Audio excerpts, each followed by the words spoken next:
Hello दोस्तों, good morning. जय हिंद, जय छत्तीसगढ़। तो कैसे हो आप सभी लोग।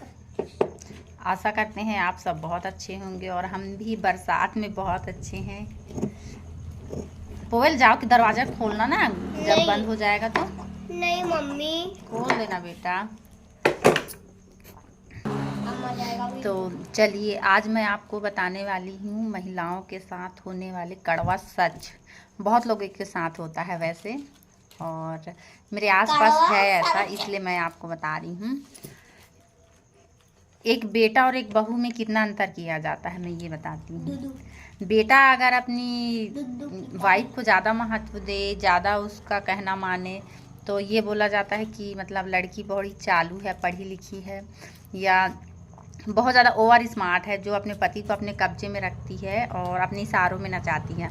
पर ऐसा कुछ नहीं होता भाई। अगर कोई इंसान, लड़का, अगर वो किसी से शादी किया है तो ऐसा थोड़ी कि वो अपनी बीवी के ही इशारे में चलेगा। उसको भी पता है दुनियादारी, घर गृहस्थी सब कुछ पता होता है। पर इंसानों की नज़र में अगर वो अपनी बीवी को ज़्यादा मायने देगा, ज़्यादा उसका वो करेगा, तो उनके नज़र में वो हो जाता है। तो एक बात और, जो जितना प्यार एक लड़की की माँ अपने बेटी से ज़्यादा अपने दामाद को देती है ना, उससे 1% भी अगर उस दामाद की जो माँ है ना अपनी बहू को दे दे, तो बहू का ज़िंदगी संवर जाए, उसको अपनी माँ की कमी महसूस ना हो। जैसे कि दामाद साल में, 2 साल में, महीने में, 2 महीने में, 30 त्योहार में अपने ससुराल जाते हैं, तो सासू माँ क्या बोलती है, मेरे दामाद आए हैं। अगर चिकन मटन खाने वाले हुए तो चिकन मटन बनाती है, और जैसे शाकाहारी हुए तो शाकाहारी बनाती है। जो भी उनका स्थिति रहेगा, परिस्थिति रहेगा, उस हिसाब से। पर वही अगर बहू अपने ससुराल, तो हमेशा ससुराल में ही रहती है। कभी किसी का नहीं बनता है या किसी कारणवश अपने मायके में रहना पड़े, तो जैसे ससुराल जाएगी या कंटिन्यू अपने ससुराल में भी रहेगी, तो वो मान सम्मान उस बहू को नहीं मिलता। उसको बस यही मिलता है। तो मेरे बच्चे लोग डिस्टर्ब कर रहे थे, तो मैं उन लोग को उस साइड भगा दी। तो जैसे कि एक बहू को वो मान सम्मान जो उसके पति को उसके मायके में मिलता है, उसी आदमी की बीवी को उसके ससुराल में वो मान सम्मान नहीं मिलता। वो एक इज्जत का मतलब सम्मान का वर्ड सुनने के लिए तरस जाती है। देखो, उस घर में चाहे अपने मर्जी से जाए या भगवान ने रिश्ता जोड़ा हो या कैसे भी हो, पर अगर उस घर की लक्ष्मी के रूप में जा रही है, तो अब लक्ष्मी भी क्या बोलना चाहिए। अब अपनी अपनी सोच है। इंसान बहू मान ले वही बहुत है, इंसान ही मान ले वही बहुत है। तो एक सासू माँ 2 प्रकार की होती हैं। एक माँ होती हैं, और वो भी माँ ही होती हैं, पर उनको एहसास नहीं होता कि मतलब क्या है। तो अपनी बहुओं को मतलब उनका नुक्स निकालना, उनके पहनावे में, उनके सोच में, उनके विचार में, उनके मतलब काम करने के रहन सहन तौर तरीके में बहुत सारा सवाल उठता है। फिर भी वो जो बहू होती है वो सुनती है, सहती है और जवाब भी देती होगी। कोई लड़ाई होता होगा, एक दूसरे पर दोषारोपण होता होगा, उस बीच में सास ससुर पे मतलब ससुर और हस्बैंड बीच में फंस जाते होंगे, तो न्याय करते होंगे, बहू सही है, सास सही है, बहू सही है, सास सही है। पर ये सास बहू के झगड़ों में अक्सर ससुर और पति, ये दोनों पिस जाते हैं। तो औरतों का अभिमान तो बहुत होता है। आज हम बहू हैं इसलिए अपना दर्द जान रहे, कल का अगर हम सास हो जाएंगे तो फिर सास का भी दर्द जान जाएंगे।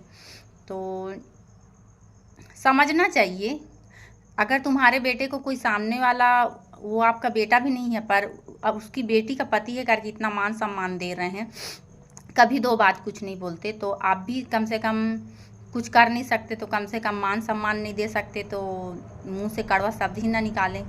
जो कि बुढ़ापे की सहारा बनने वाले हैं, उनको ऐसा कटु वचन ना बोलें कि उसके दिल में आघात पहुँचे, आपके प्रति उसकी छवि उसकी आत्मा में धुंधली हो जाए।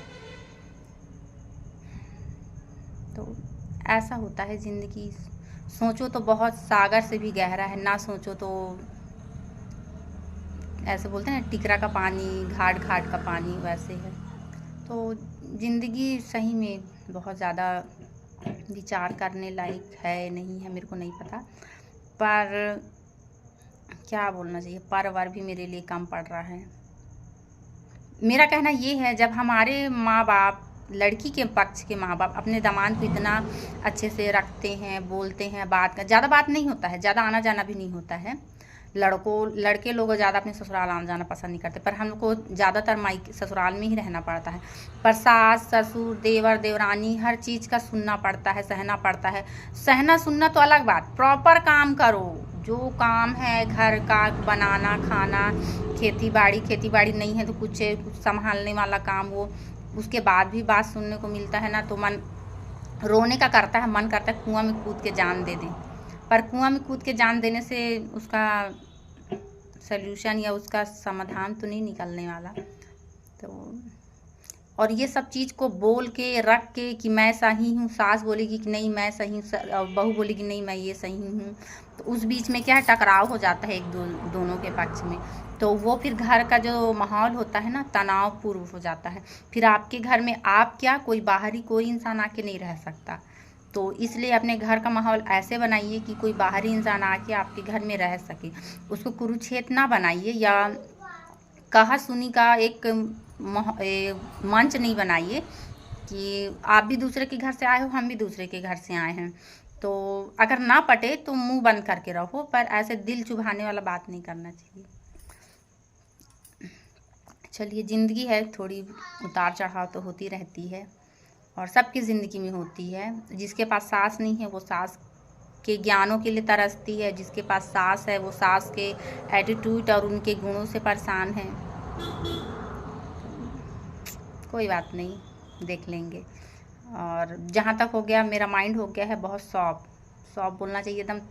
जितना खिचड़ पिचड़ था ना, मैं सही हूँ, मैं हमेशा सही हूँ, मैं नहीं करती। जिसको सही लगे काम करो ना करो, भाड़ में जाए। जिसके नज़र में सही हूँ, जिसके नज़र में नहीं हूँ सही नहीं हूँ। और किसी को साबित करने का, बताने का इरादा अब नहीं है कि अगर मैं सही होंगी तो आज नहीं कल 2 साल में खुद दिख जाऊंगी सही, और नहीं होंगी तो नहीं दिखूंगी। तो चलिए, आज के लिए बस इतना ही। फिर मिलेंगे किसी और वीडियो में, तब तक के लिए दीजिए मुझे इजाज़त। Bye bye.